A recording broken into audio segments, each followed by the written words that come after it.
Greg, thanks for staying on top of that. We will be talking to the president's ambassador to New Zealand a little later in the program. For more on this now, though, let's bring in Steve Rogers, a former member of the FBI Joint Terror Task Force here.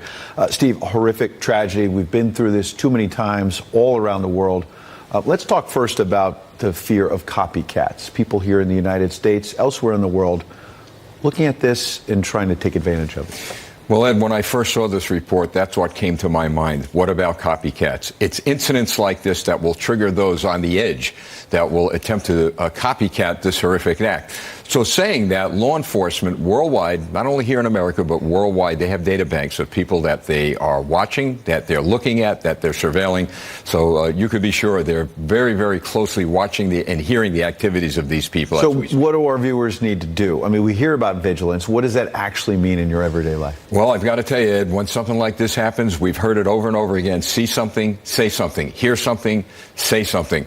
I have found in my years in law enforcement that it's after the incident happens, after a horrific act happens, people will scratch their heads and say, should have said something. I saw something at my neighbor's house. I heard something, saw something on the internet.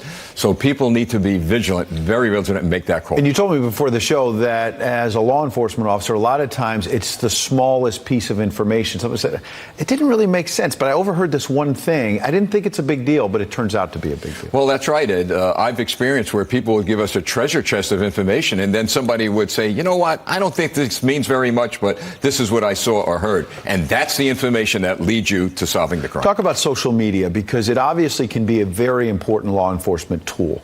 Now you try to get a profile of the killer, in this case, what they've tweeted, what they've put on Facebook and other platforms.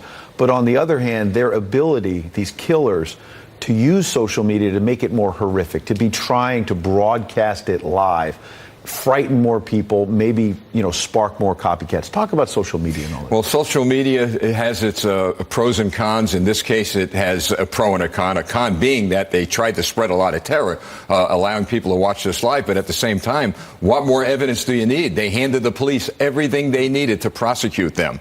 So the police will build a profile, and they will take this streaming and use it as evidence against them. It's so damning. These people are better off pleading guilty and going away for the rest of their lives. Last thing, when you served on the FBI Terror Task Force, I would assume that New Zealand wasn't one of the countries that would be at the top of the target list, top of the list that you're working with, because we've got some numbers I want to put on the screen. In terms of gun violence deaths, in 2018, there were 11. Friday, obviously, 49.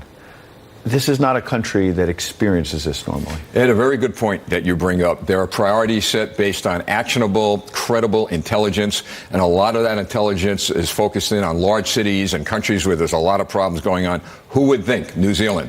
But saying that, it tells us it could happen anytime, any place, in any country. Yeah, Steve, I said the last thing, but I wanted to follow up on what you said there.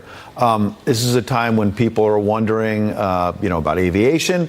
People are wondering about, kind of the temperature so hot here in the United States when you talk about copycats. How do we lower that temperature? How does law enforcement do their job? Well, I believe the first thing that our leaders need to do is to come together. Every leader, no matter what their political persuasion is or whatever, come together, jointly say, look, we're going to condemn all types of terrorism, all types of it. We've largely seen that so far. As we mentioned Greg's report, the president's statement, yes. Speaker Pelosi and others at least trying to say that. But then within hours, you've got some on the left saying it's about guns, it's about...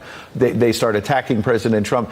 And I've been getting texts all morning from people saying they're tired of that nonsense. Like, let law enforcement do their job. Yes, they are. To attack the president is ridiculous, and these things going, they can't politicize this. But let me add this. You know who will take care of the politicization of this? People in their neighborhoods, the community policing officers, the pastors, whatever religious affiliation people with. They need to come together on a local level and then let it rise up to It's certainly frightening. Whether it's a mosque, it's a church. We've seen it in the United States. Houses of worship now have become targets, and it's obviously frightening. We appreciate your insights today. Try to walk people through and understand it. You're welcome, Ed. Thank you, Steve. Meanwhile, some Republican senators catching flack for the way